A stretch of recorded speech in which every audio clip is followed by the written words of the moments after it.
Selamat pagi, salam sejahtera. Ada ramai orang sebenarnya yang sudah tidak boleh percaya dengan orang-orang politik. Ada juga orang-orang yang tak boleh lagi menerima ucapan daripada orang politik. Ada orang muda mereka kata orang yang paling tak boleh dipercayai di dunia ini ialah orang politik. Mereka kata orang politik ini janjinya janji manis. Janjinya kalau boleh sampai ke bulan. Sekejap ini, sekejap itu. Dalam pilihan raya, kempen, mereka lah yang paling aktif ke sana sini. Dan boleh dikatakan, waktu kempen, ahli-ahli politik ini ketuk rumah kalau boleh 10 kali dalam sehari. Kalau boleh calon-calon pilihan raya semasa kempen, mereka akan tidur bersama dengan pengundi. Kalau boleh. Tapi tidak boleh. Selain itu, semasa kempen, kalau boleh mereka berjanji memberikan bulan kepada semua orang. Kalau boleh dia akan beri 1 juta ringgit kepada semua pengundi kalau dia menang. Malangnya, selepas pilihan raya, jangankan ketuk rumah, jumpa batang hidung di kawasan tertentu itu pun sangat sukar. Kadang-kadang ada ahli politik, kata netizen, ada ahli politik ni yang macam chips mo. Sekejap ada, sekejap tak ada. Susah dijumpai, nak minta bantuan pun susah, nak mahu berikan kenyataan keperluan kawasan itu pun sangat sukar. Waktu kempen, janjinya terang bulan. Janjinya beli, kalau boleh beri bulan. Tapi lepas pilihan raya, menang, kadang-kadang ada ahli politik, kata netizen, nak disalam pun susah, sangat susah. Macam dia pula jadi bos. Sepatutnya yang bos itu ialah pengundi, kerana pengundilah yang melantik anda, memberikan anda pekerjaan. Bukannya anda dapat kerja itu percuma, tapi dapat undi daripada rakyat. Malangnya ada ahli politik yang menjadi sombong, bongkak dan lupa diri. Tetapi pendedahan daripada Datuk Seri Anwar Ibrahim ini luar biasa. Apabila Anwar Ibrahim sendiri mengaku janji palsu, rasuah, faktor golongan muda hilang kepercayaan. Kita tabik kepada Datuk Seri Anwar Ibrahim kerana beliau dapat memerhatikan perkara ini, dapat mengambil iktibar melalui perkara ini. Budaya memberikan janji palsu dan fatwa mengikut selera politik serta amalan rasuah dalam kalangan pemimpin menjadi antara faktor golongan muda berdepan defisit kepercayaan daripada kerajaan terhadap kerajaan, kata Perdana Menteri Datuk Seri Anwar Ibrahim. Beliau berkata keadaan itu membuatkan golongan muda berasa bingung dan memikirkan nasib mereka tidak terbela sekiranya menyokong pemimpin kerajaan yang mengamalkan budaya sedemikian. Anwar Ibrahim kata, saya minta kerjasama saudara. Tidak harus ada trust deficit bagi orang yang cuba membuat perubahan dengan sedaya upaya mengikut ajaran Al-Quran kita kerajaan cuba. Saya datang ke sini bukan untuk mengecam, membuta tuli, tapi saya ada asas yang kukuh, kata Anwar. Percayalah, negara ini harus diselamatkan. Negara ini tidak harus terkenal sebagai negara dengan pemimpin rasuah belaka, kata beliau. Anwar yang juga Menteri Kewangan berkata demikian pada Majlis Cakna Madani Perdana Menteri bersama pelajar Jabatan Perkhidmatan Awam JPA, Institut Pengajian Tinggi di Universiti Kebangsaan Malaysia UKM Bangi pada Selasa. Bagi mengembalikan keyakinan golongan muda terhadap kerajaan, Anwar bertekad dengan amanah yang diberikan rakyat kepadanya pada pilihan raya umum ke-15 yang lepas. Beliau akan mengembalikan semula tata kelola pentadbiran yang baik selain memerangi isu rasuah dalam memastikan kelancaran kepimpinannya.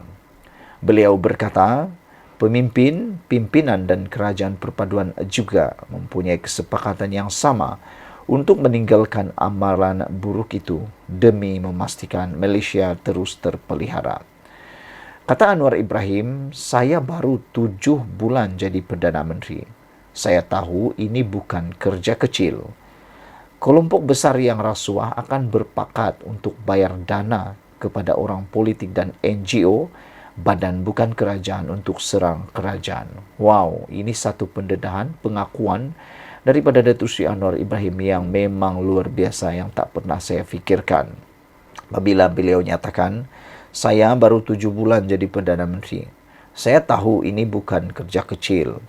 Kelompok besar yang rasuah akan berpakat untuk bayar dana kepada orang politik dan NGO, badan bukan kerajaan, untuk serang kerajaan. Inilah yang paling kita takuti apabila orang-orang yang ada duit, orang-orang yang rasuah, orang-orang yang ada dana, membayar pula, berpakat membayar orang politik dan NGO semata-mata untuk serang kerajaan. Saya terfikir, adakah mereka ini sangat suka dengan rasuah? Mungkin hidup mereka sudah terbiasa dengan budaya rasuah. Tapi Anwar kata, dia beri jaminan bahawa perkara itu tidak akan berterusan. Rakan-rakan saya dalam Jemaah Menteri jaga perkara ini. Walaupun latar belakang lain, parti lain, yang penting kesepakatan kami, komitmen kami, tinggalkan amalan yang jelik ini, kata Datuk Seri Anwar Ibrahim lagi. Saudara-saudara sekalian, itu pendedahan yang luar biasa daripada Datuk Seri Anwar Ibrahim. Ikuti terus ulasan selepas ini. Selamat pagi, salam sejahtera. Ini satu pendedahan dan juga tindakan SPRM paling menggemparkan Malaysia. Apabila disahkan 2 lagi pegawai immigration di Pahang ditahan oleh SPRM kerana terlibat dengan rasuah. Saudara-saudara sekalian, Suruhanjaya Pencegahan Rasuah SPRM menahan 2 lagi pegawai Jabatan Immigration Malaysia Pahang kerana disyaki meminta dan menerima rasuah. Seperti yang saya sudah katakan sebelum ini, saya kadang-kadang hairan. Kenapa penguatkuasa-penguatkuasa ada yang terlibat dalam pendakwaan berkaitan rasuah, terutamanya pihak-pihak penguatkuasaan. Adakah gaji tak cukup ataupun kerana mahu hidup lebih mewah? Dalam laporan ini, kedua-dua suspek dipercayai menerima suapan itu daripada pemilik pusat-pusat urut di sebuah daerah di Pahang bagi mempercepatkan proses pembaharuan permit kerja untuk pekerja warga asing. Difahamkan, immigration terbabit berusia 41 tahun dan 49 tahun ditahan ketika hadir di Ibu Pejabat SPRM Pahang di sini petang tadi. Pengarah SPRM Pahang, Hairuzam Mohamed Amin alias Hamim, ketika dihubungi mengesahkan tangkapan itu. Katanya, 2 suspek terbabit ditahan bagi membantu siasatan mengikut Seksyen 17 dalam kurungan E Akta SPRM 2009. Semalam, seorang pegawai Jabatan Immigration Malaysia Pahang berusia 37 tahun ditahan kerana disyaki meminta dan menerima rasuah lebih RM500,000 daripada pemilik pusat hiburan, pusat urut, pemilik kebun dan pemilik kilang kayu di sebuah daerah di negeri ini.